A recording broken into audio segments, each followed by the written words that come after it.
Hey, Jack, got a chance to talk to Mo last week a little bit, and he mentioned that at the beginning, maybe it was during training camp, that there was a particular amount of pride that you and Trey and Mo take from all being undrafted free agents. I was wondering if you remember that conversation, and yeah, that's true.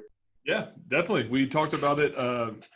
Yeah, it was in training camp. Probably one of the first meetings, that we all had in person. I remember it getting brought up. And yeah, we did definitely. The old saying, puts a chip on your shoulder, or whatever you want to say. But we just want to go out there. And the thing I love about our group, that we're undrafted and all that, but that we all do it together, and that we all have a close relationship, and we have a ton of fun out there. And I think the undrafted thing is just another element to making up our room. Joel Erickson. Jack, what do you think you guys need to do better in the run game? Yeah, run game can be, running the ball in the NFL is hard. It is hard. And I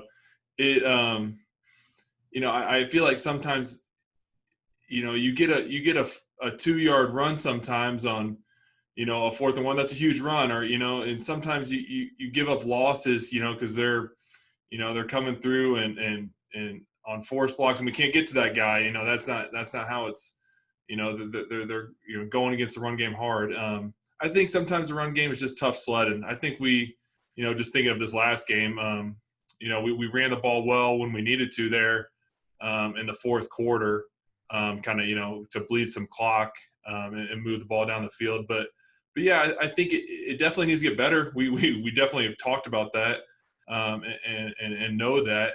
And then that falls on all of us. And it will. We just got to keep working, keep grinding it out. We got the right guys, obviously. So yeah, it'll get better. But yeah, I don't think it definitely hasn't been up to our standard yet. But we got a long way to go, and we'll get there. George Bremer. That last drive you're talking about, I think 7 minutes off the clock. 4 minutes comes after that 4th down. How big was that 4th and 1? And is that sort of the moment as a blocker, you kind of live for those kind of moments? Yeah, for sure. That 4th and 1 was huge. We know Frank is going to be aggressive. We all know that. We don't even flinch, and we know we're going to go for it in situations like that. And usually know, the short yardage plan and what play is even going to be called. So yeah, it was great to get that 1st down and bleed off some more clock. Mike Chappell. Jack, you mentioned, having the chip on your shoulder as an undrafted player. How do you maintain that when yourself, you're established, you've got the 2 contracts, Pro Bowls. It worked pretty well for Robert Mathis. But how do you maintain that chip when you're sort of established? Not sort of, when you're established. Yeah, I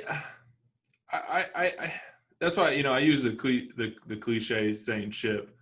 The chip on my shoulder, honestly, it comes from being undrafted, and that's part of my story. But it's not wanting to let my teammates down, honestly, and I think that's how a lot of the makeup of a lot of guys in our locker room are.